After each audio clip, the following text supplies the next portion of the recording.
יש חוק שלא יראו. שי מרוסיה.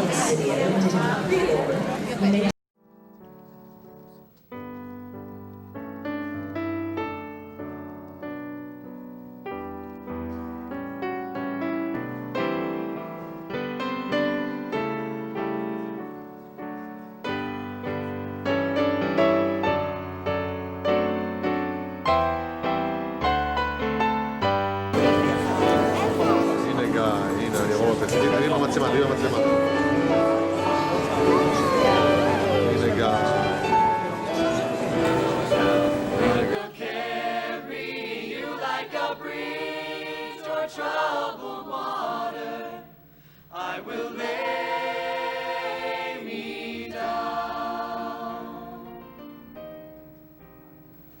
Class of 2011, the changes you have made over the past 4 years.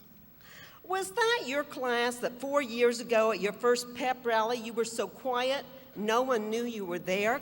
I must not overlook your favorite banana cheer that you did so well as seniors. So we certainly heard you as seniors. Good evening. My name is Emily Hughes, and I've had the pleasure of serving as your junior and senior class president. So, I don't know about any of you, but back in August, the whole concept of senior year freaked me out. We had been waiting for this year for so long. There's so much anticipation and glory about the final year of high school. At this time, I have the privilege of introducing the salutatorian to you. Now, to tell you how tight the race is for salutatorian and valedictorian at Walton, our valedictorian has a GPA of 4.76. He has a perfect score of 2,400 on the SAT. He was our star student, and he will attend MIT. Abubakar Abed.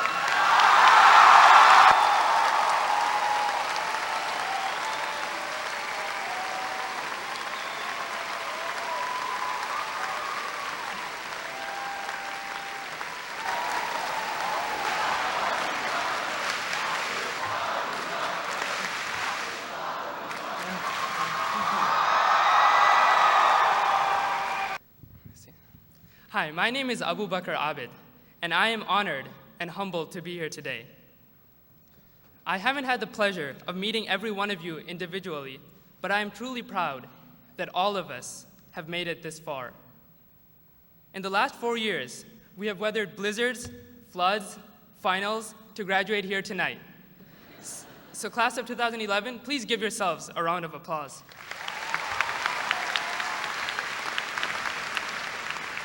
And then, though we can't thank them enough, please give a round of applause to our teachers who went beyond their means every day to ensure that we students are prepared for our futures.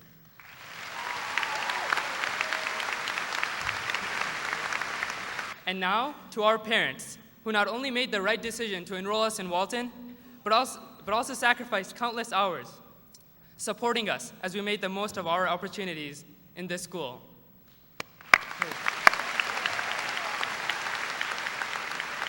What really defines us as Walton graduates has been the decisions that we have made every day for the past 4 years. We are the products of every decision that we have made, of every road that we have taken, and of every road that we have not.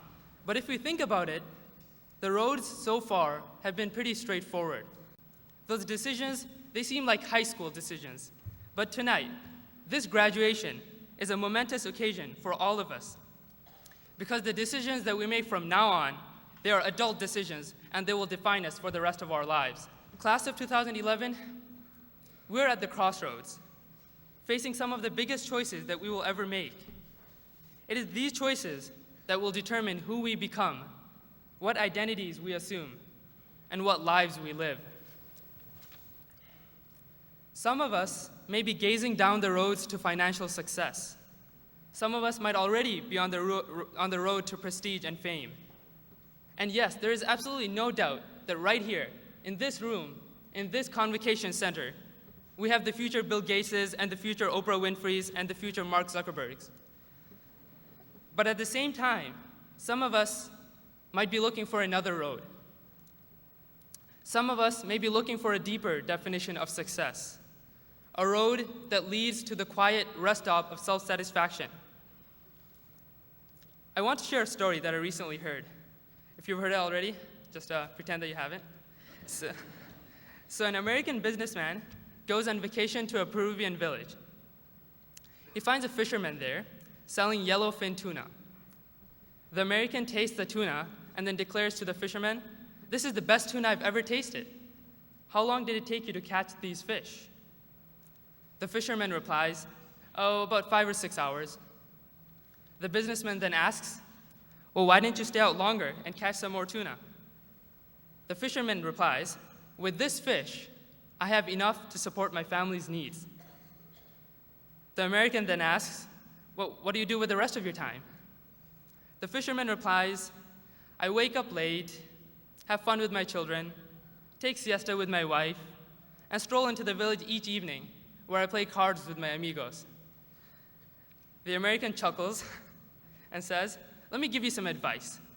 You should spend some more time fishing, and with the proceeds, buy a bigger boat. With the proceeds from the bigger boat, you could buy a fleet of boats and hire others to work for you. Eventually, you could even open your own cannery. You would control the product, the processing, and the distribution. You could leave this village and move to New York, where you would run your entire enterprise." The fisherman pauses for a moment. Then he asks, "How long will all of this take?" The businessman replies, "Oh, about 15 to 20 years. The fisherman asks, "And then what?" The businessman laughs and says, "Well, when the time is right, you could sell your company and become very rich. You would make millions." The fisherman asks, "Millions? And then what?" The businessman replies, "This is the best part. With those millions, you could retire. You could move to a small village where you would wake up late, fish a little, take siesta with your wife, and in the evenings, play cards with your amigos."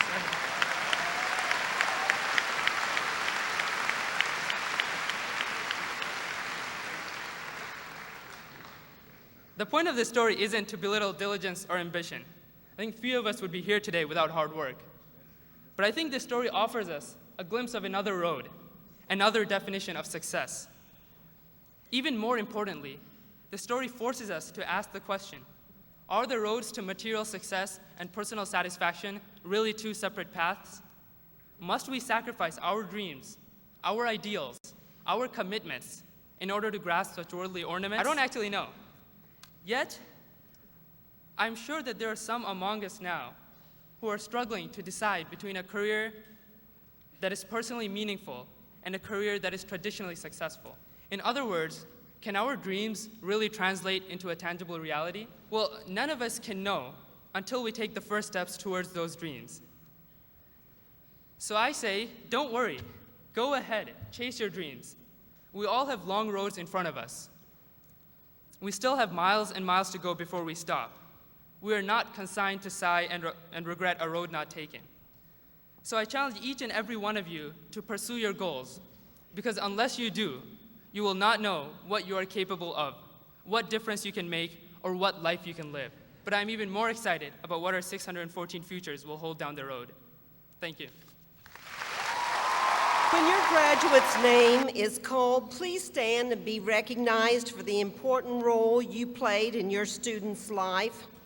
And also, would you please hold all applause until the end so the next family will have the honor of hearing their graduate's name called and they can be recognized as well. Renee Baldwin. Gabrielle Coney Bales with honors. Guy Burrell with honors. Harold Lamar Barnes III. Stephanie Beth Barnes. Patrick William Barnett. Felicia Gia Nicole Bardwell. Ryan David Barr with honors. Mary Claire Batten with honors. Das ist okay. Jonathan Ryan Bauer with honors. Caroline Macy Baldwin III with honors.